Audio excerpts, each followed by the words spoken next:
Ce matin, on va parler de la loyauté. C'est quoi la loyauté?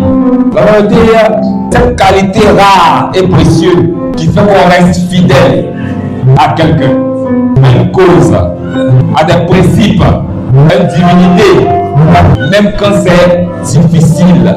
Dans ton comportement, et même à travers cette définition, penses-tu être loyal envers même ton frère? Penses-tu être loyal? Penses-tu être loyal à ton engagement que tu as pris devant le Seigneur? Tu vas prendre ta Bible, la parole de Dieu dans Acte 20, le verset 24.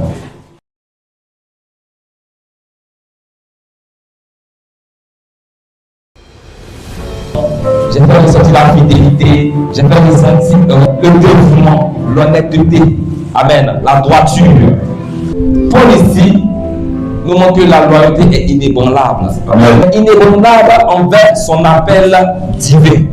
Il aura beau les remarques, il aura beau les délivrances, les programmes. Mais est-ce que tu es loyal? Sache que si tu n'as pas le temps pour Jésus, tu es loyal. Ça n'est pas d'émotion, c'est ta présence, ta fidélité. Mon premier point me dit que la reconnaissance commence par la reconnaissance de l'appel. Est-ce que tu sais pourquoi tu es chrétien? Parce que tu te dis l'appel, c'est pour celui-là qui est pasteur, c'est la même qui chante. Est-ce que tu es conscient du fait que tu es chrétien, ce n'est pas en vain? Dieu nous a tous appelés pour faire sa volonté. Tu peux être appelé à aller saluer les gens, prier pour eux dans leur maison. Tu peux être appelé à évangéliser dans les rues sans qu'on ne parle de programme d'évangélisation. Il y a tellement de choses dans la maison de Dieu. On dit le ministère que j'ai reçu du Seigneur Jésus. Il sait que son engagement ne repose pas sur ses convictions. Il est conscient de ça. Et nous, chrétiens, nous devons être conscients de notre présence dans la maison de Dieu.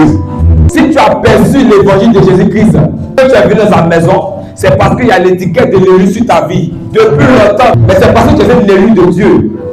Et être élu de Dieu, c'est avoir un appel sur sa vie. Quand tu reconnais ce pourquoi Dieu t'a appelé, c'est un premier pas vers la loyauté. Le mot même, synonyme direct de la loyauté, c'est la fidélité. Nous ignorons l'appel sur notre vie. À aucun moment ici, il a été dit de ne pas travailler. Mais pense toujours à l'œuvre de Dieu. C'est en cela que tu es loyal. Tu as un don caché en toi. Tu ignores parce que tu n'es pas connecté.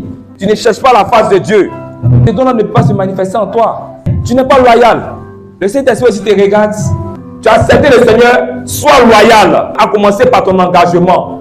Quand on se baptise, il a dit quoi? Tu as pris l'engagement devant 3 personnes. Dieu, Satan et le monde. Tu as pris l'engagement devant ces 3 personnes-là. Qu'est-ce que tu fais? Nous pouvons prendre Galates 1, le verset 15 à 16. Lorsqu'il plut à celui qui m'avait mis à part, le sein de ma mère, et qui m'a appelé par sa grâce, de révéler en moi son Fils, afin que je l'annonçasse parmi les païens. Aussitôt, je ne consultai ni la chair ni le sang. Amen.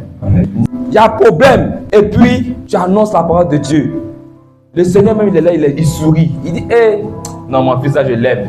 Lui, là, comment je ne vais pas changer sa situation? Il ne calcule même pas pauvreté. Il ne calcule même pas souffrance. Il ne calcule même pas problème de foyer. Tu n'es pas loyal. Tu veux qu'il soit loyal envers toi. Seigneur, donne-moi. Seigneur, donne-moi. Seigneur, donne-moi. Mais est-ce que tu mets en pratique ces consignes? Seulement parler à l'autre de l'évangile, tu ne peux pas. Maintenant, pour critiquer là, il n'y a pas de souci. En nous aller, je n'ai pas honte. Tu as beau prier. Quand Dieu va venir, il va dire, je ne t'ai jamais connu. Oui, il va dire ça. Toi, tu as commencé à calculer un peu pour toi. Seigneur, non, il balait le temps. Seigneur, il y avait un petit temps. Il va dire, je ne t'ai jamais connu.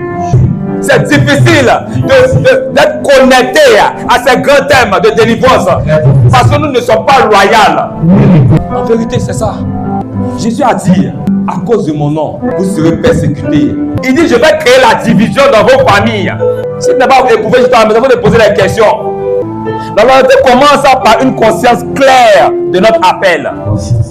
J'aimerais te dire, à travers mon deuxième point, que la loyauté exige le renoncement de soi.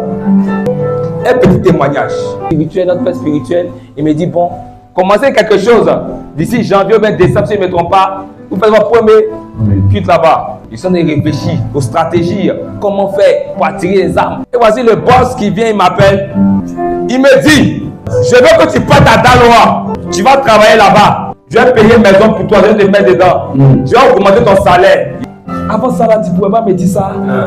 Dès qu'on dit de commencer quelque chose, toi tu viens en même temps, tu te présentes. Il dit, mais le Saint-Esprit est en train de me brancher. Ah bon, c'est que je vais réfléchir, Dieu ferait un retour. Il dit, non, le Père, ça c'est branché, moi, il ne peut pas. Oui, je m'oublie moi-même à cause de l'œuvre de Dieu.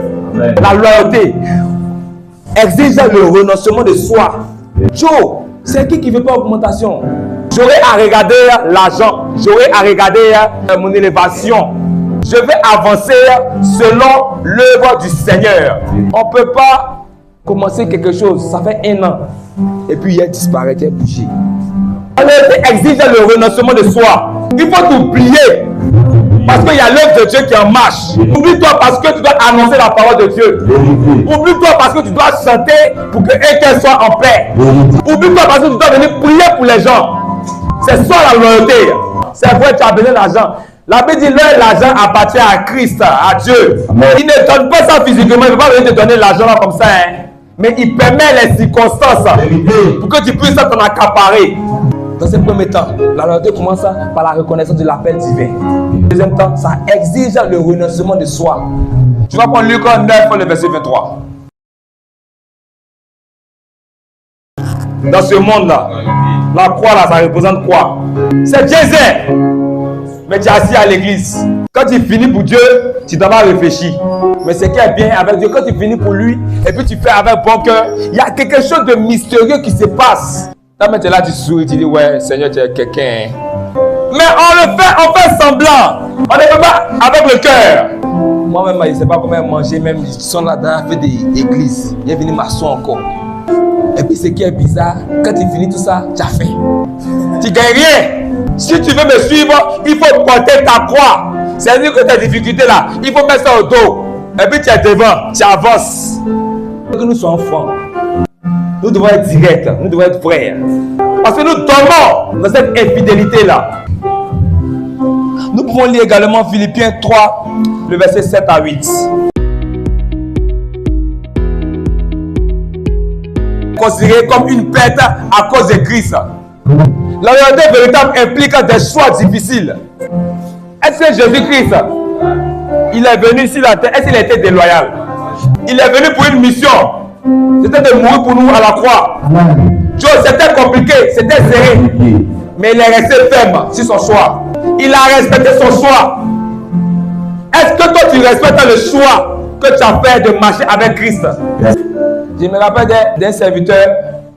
Il dit, écoutez les sons monter dans. Les gens disent que écouter les sons monter dans, ça fait quoi? Donc lui pose la question. Il dit, mais pourquoi quand tu pries là, pourquoi tu n'es pas sur le chiété pour prier? Non, il faut mettre une prière, tu as prié avec, et puis on voit si ça passe, si ça passe. Je vais toucher le troisième point qui est le dernier point. La loyauté s'exprime dans la persévérance joyeuse. Est-ce que tu es heureux d'annoncer la parole de Dieu? Est-ce que tu es heureux d'être présent à l'église? Est-ce que tu es heureux de participer au programme? Est-ce que tu es heureux de faire la volonté de Christ? Est-ce que tu es heureux ou heureuse? Prier pour ton frère ou pour ta soeur.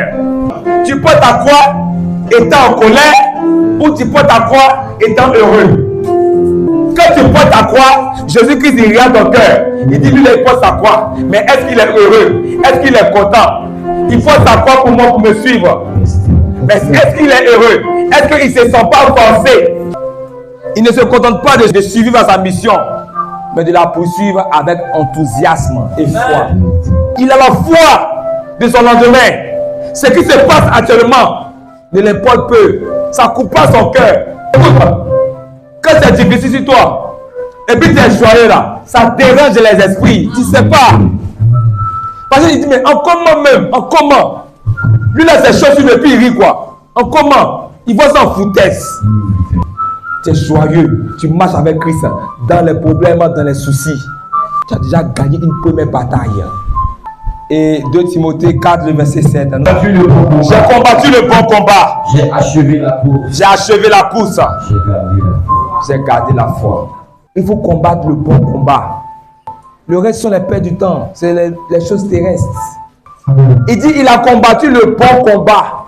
Il a gagné la course. Il a gardé la foi. Soyons comme Paul. Combat toujours le bon combat. À mener de bonnes œuvres. La lourdeur ne se mesure pas seulement dans les débuts. Mais il faut être constant. C'est dans la constance. Que notre vie soit marquée par cette fidélité profonde. Cette loyauté véritable. Comme celle de Paul. Que nous puissions dire à la fin de notre course, Seigneur, j'ai été loyal. Et à ton appel, fidèle à ta grâce et joyeux dans ton service.